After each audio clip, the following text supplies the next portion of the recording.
Добрый вечер. Сегодня гость нашей студии Борис Дубин, руководитель отдела социально-политических исследований аналитического центра Юрия Левады. Добрый вечер, Борис Владимирович. Вы только что вернулись с 5-х ходорковских чтений. В чем их польза для российского общества? Каждый год в декабре происходит такая сверка позиций. Есть для самого интеллектуального сообщества несомненная польза от этого. Для тех кругов в России, которые как-то ориентируются на это сообщество, может быть, со временем на чуть более широкие группы, все-таки как-никак, это очень серьезная аналитика того, что сегодня происходит в российской политике, в российском обществе, в общественном мнении россиян. И это, поверьте, очень высокий уровень анализа. На этих чтениях просто, я бы сказал, без единого провала. Это был очень высокий уровень анализа того, что сегодня с Россией происходит. А как, по вашим данным, меняется динамика отношения российского общества к делу ЮКОСа по мере его прохождения? Были разные фазы. Была фаза неопределенности со стороны российского общества, пока власть всерьез не взялась за информационное обеспечение этой кампании. Со временем большая часть населения приняла какие-то основные оценки власти. Стали увеличиваться проценты тех, кто уходит от ответа. Входить в конфронтацию с самим собой, с одной стороны, поддерживая Путина, а с другой стороны, симпатизируя Ходорковскому, озлобление, ожесточение по отношению к Ходорковскому и Лебедеву все-таки в большей части общества нет. Вместе с тем, от трети до 40% людей, взрослого населения сегодня в России, вообще говоря, позитивно относятся к тому, что Ходорковский делал как менеджер, как предприниматель, как организатор, как глава крупной и успешной компании. Владимиру Путину во время телемоста со страной потребовалось еще раз подчеркнуть свое отношение к делу ЮКОСа, хотя, в общем-то, обстановка этого никак не предполагала. Есть мнение экспертов, которые лучше меня знают, кремлевские коридоры и кремлевские фигуры, что за отношением Путина к делу ЮКОСа стоят, можно сказать, личные чувства. Вообще говоря, ведь понятно, что никакое население тут с премьером не разговаривало, да и он не разговаривал с населением, он разговаривал с некоторыми важными для него точками политического поля, бизнес-сообщества, с так называемой мировой общественностью и так далее. В принципе, население очень слабо имело в виду, кроме слабых знаков внимания о том, что я приеду и разберусь.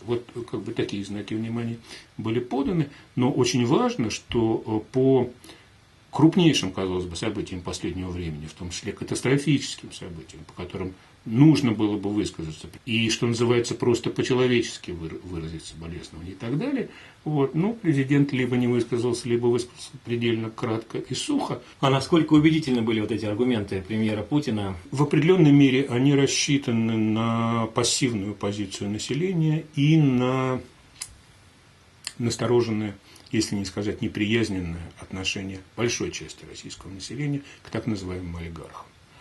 В этом смысле Путин подкидывает им некоторые аргументы, которые должны либо склонить их к тому, чтобы осудить еще раз снова Ходорковского, принять жесткий приговор, если таковой будет вынесен. Обычно власть прибегает к такого рода шагам, чтобы отвести внимание от себя, от того, что реально сделано, не сделано. Ведь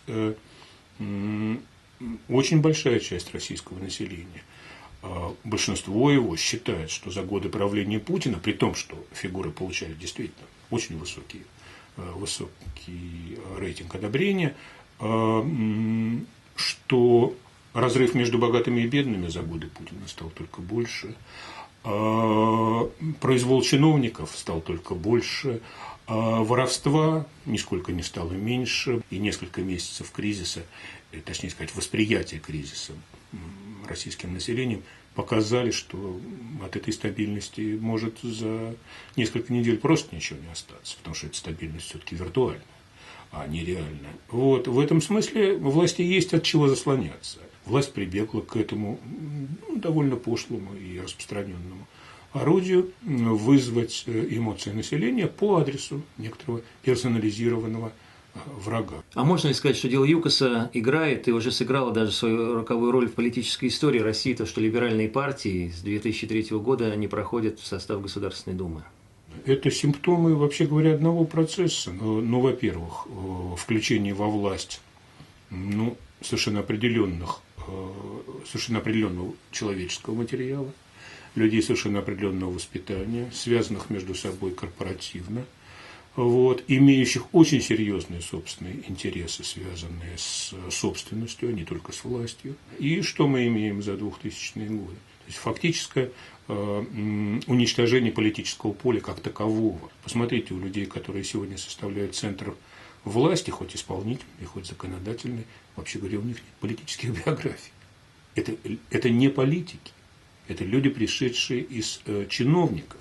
Это люди назначенные, у которых в этом смысле нет ни авторитета, ни поддержки, ни школы политического роста, ни всех тех, они не опирались на все те процессы, которые обычно приводят к власти президентов в крупных, развитых и так далее странах. На эту новогоднюю ночь мы будем вспоминать десятилетие добровольного ухода Бориса Николаевича в отставку в 1999 году.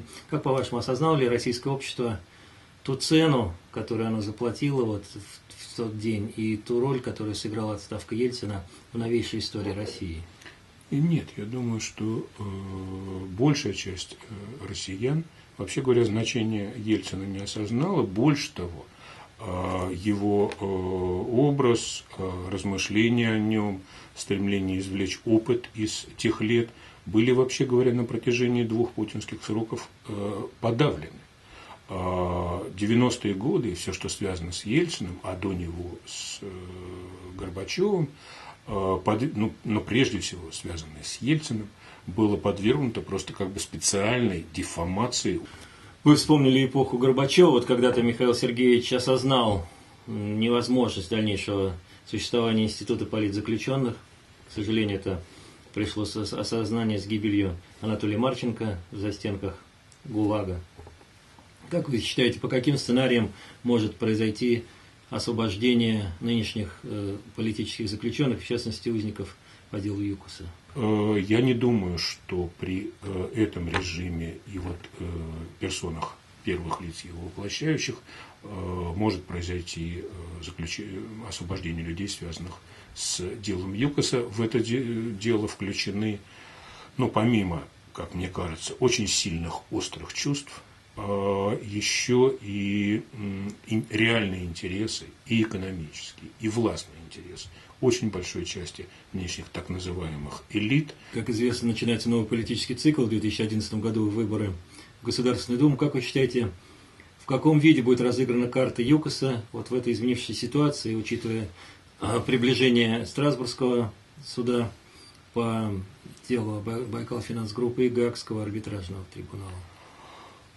Я не думаю, что эта карта будет главной в игре, но при случае ее, несомненно, используют и никоим образом не дадут узникам сегодняшним войти в политический процесс и участвовать, не дай бог, в выборах. Этого, я думаю, власти не допустят никоим образом. И, в общем, более-менее прозрачно, что второй процесс, который нынче идет, по которому нынче идет расследование, он, конечно, развязан и затеян именно ввиду этих предстоящих выборных перспектив. Большое спасибо вам за это интервью. Напомню, что гостем нашей студии был Борис Дубин, руководитель отдела социально-политических исследований аналитического центра Юрия Левады. В студии работал Владимир Карамурза. Всего вам доброго.